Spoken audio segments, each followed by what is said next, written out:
రైతు సోదరులందరికీ నమస్కారం సార్. ఈరోజు మనము అచ్చంపేట హెడ్ క్వార్టర్లో ఉన్నాము. మన రైతు బోయిన శ్రీనివాసరావు గారు ఒకసారి మన మందు వేద అగ్రిటెక్ వారిది టెస్లా ఏ విధంగా పనిచేసిందో ఆ రైతుని అడిగి తెలుసుకుందాం. సార్ నమస్తే అండి శ్రీని గారు. నమస్కారం అండి. గట్టిగా చెప్పండి. నమస్కారం అండి. ఎలా పనిచేసింది మందు? మందు బాగానే ఉందండి. ఇంతకు ముందు బాగా మొత్తుగా నల్లంగా ఉండేది. ఇప్పుడు బాగా పచ్చదనం వచ్చి జానం పెరిగింది కొట్టాక. ఏమేమి గమనించారు? అంత ముందు కొట్టక ముందు ఎలా ఉంది, కొట్టిన తర్వాత ఎట్లా ఉంది? కొట్టక ముందు అంతా ఈ తెల్లదామ పచ్చదామ ఉండేది. నల్లంగాను ఆకులు మరసిపోయి ఉన్నాయి. ఓకే, అంతా విప్పారి మెత్తగా పెరుగుతుంది. బాగానే ఉంది.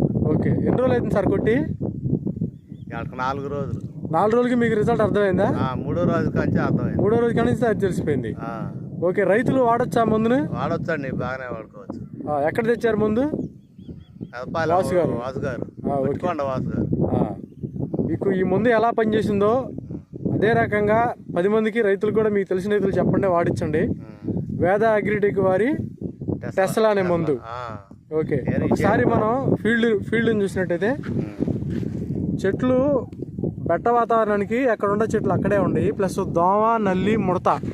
రైతు చెప్పిన మాటలు మనఒకసారి గమనిస్తే దోమ, నల్లి, ముడత ఉన్నాయంట.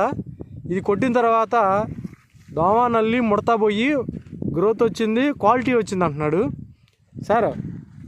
గ్రోత్, క్వాలిటీ, దోమ, నల్లి, ముడత అంతేనా? మీరు రైతులకి మీరు చెప్పేదాన్ని బట్టి ఈ మందు 10 మందికి చెప్పడానికి అవకాశం ఉంటుంది. పచ్చదామ, తెల్లదామ పోయినాయి, ముడత పోయింది, మెత్తంగా పచ్చదామ వచ్చింది చేను. ఓకే అండి, థ్యాంక్ యూ అండి శ్రీనివాసరావు గారు. తెలిసిన రైతులకు కూడా 4 చెప్పండి, మంచి మందును వాడించండి. Thank you.